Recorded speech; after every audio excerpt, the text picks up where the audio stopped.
ভাইয়ের জন্মদিনের কেক চলে এসছে। তো ভাই এখন বার করছে কেক, চকলেট, বেলুন, ছোট্ট করে সাজানোর জন্য কিছু জিনিস। তোকে বললাম যে বার কর, তখনও বার করছে। এরপর কেকটা দেখাবে। ফার্স্ট আমিও তখনই কেকটা দেখছিলাম, কই দেখি কেক কেমন হয়েছে। খুলতেই পারছে না, তার কেক কি দেখাবে। তো এবার কেকটা ভালোই হয়েছিল। ছেলেদের অত ফুলও দরকার ছিল না, তাও ও ছোটো বাচ্চা, দেখা হয়েছে তাই এরকমই লিলিয়েছে। ভালোই লাগছিল কেকটা, নাহলে টেস্টটাও ভালো ছিল। তো এই হচ্ছে কেক। এরপর ড্রেস নিয়েছে। এই নতুন ড্রেস ছিল সব, এগুলো নতুনই পরে, ওরা জন্মদিনে নতুনই পরে। আমার জন্মদিনেই কিছু নতুন কিছু ইউজ করা হয় না, পায়েস হয় না, নর্মাল আমি শুধু কেক কাটি। আবার এখন আমার ভাই রেডি হচ্ছে মেয়েদের মতন করে, ফুল রেডি, নতুন জামা। কই দেখি রে, মুখটা দেখা একটু। পাউডারটা মিয়া কর, ঠিক কর। জিন্সটা দেখি, প্যান্টটা কেমন পরেছিস, কেমন কিনেছিস। আরো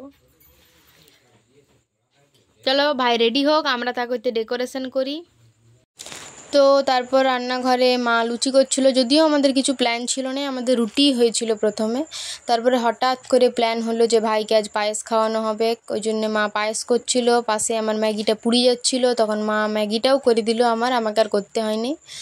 আর পায়েস হয়েছিল, আর ওর জন্য কিছুগুলা লুচি, আমরাও খাইছি, লুচি না লয় যে খাওয়া হয়নি, সেরকম কমও কোনো দিনই কিছু করে না। তো পায়েস হচ্ছিলো এখানে।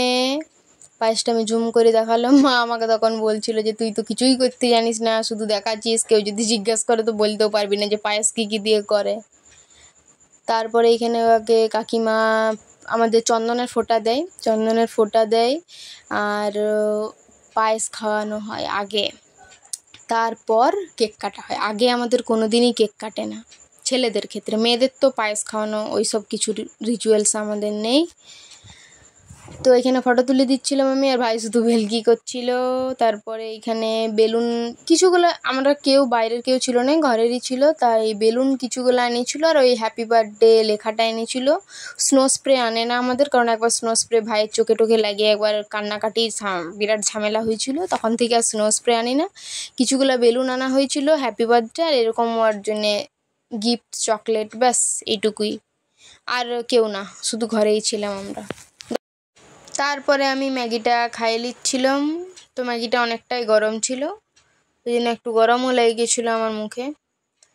তারপরে আমি ম্যাগিটা খাইয়ে নিলাম। তাও এখন ম্যাগি খাচ্ছি, কিছুদিন আগে ম্যাগিটাও আমি খাইতে পারতাম না, সব বন্ধ ছিল আমার। তারপরে ভাই এখানে এলো, নিয়ে পরে খুব লাফাঝাপা করছিল, আমি দেখছিলাম কোন দিকে ফোকাস নিচ্ছিল ভালো। তারপরে ওই কেক, মিষ্টি, চকলেট, বাস এইটুকুই অ্যারেঞ্জমেন্ট করা হয়েছিল। তারপর ভাই হাসছিল, বলছে তুই ব্লগ করিস না, ছাড়িস না, আমাকে দেখাস না, ওই করছিল।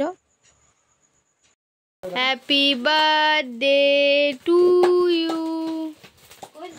তারপরে নর্মালি সবাই যেমন খাওয়াই তেমনি খাওয়া দাওয়া চলছিল। আগে কেক খাওয়াচ্ছিল সবাই, আমি শুধু ফটো তুলছিলাম, ভিডিও করেছিলাম, চুপচাপ বসছিলাম। আমি ভাইয়ের সাথে ফটোও তুলিনি কাল।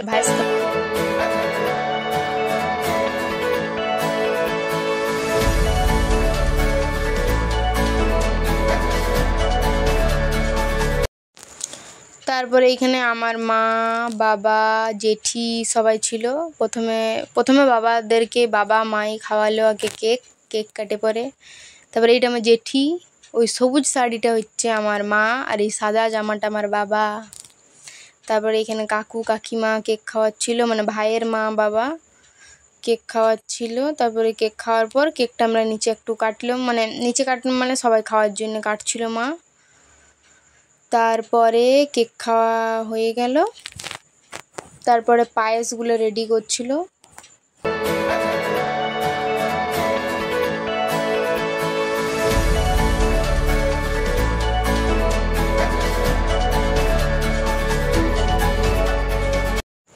তারপরে এখানে পায়েসগুলো রেডি করা হচ্ছিল ভাইয়ের বন্ধুদিকে দেওয়ার জন্যে। আমিও কেকটা খাই নিলাম। খাওয়া দাওয়ার কিচ্ছু অ্যারেঞ্জমেন্ট ছিল না, অন্যদিন খাওয়া দাওয়াটা হবে, এখন নর্মাল সব খাওয়া দাওয়া চলছে।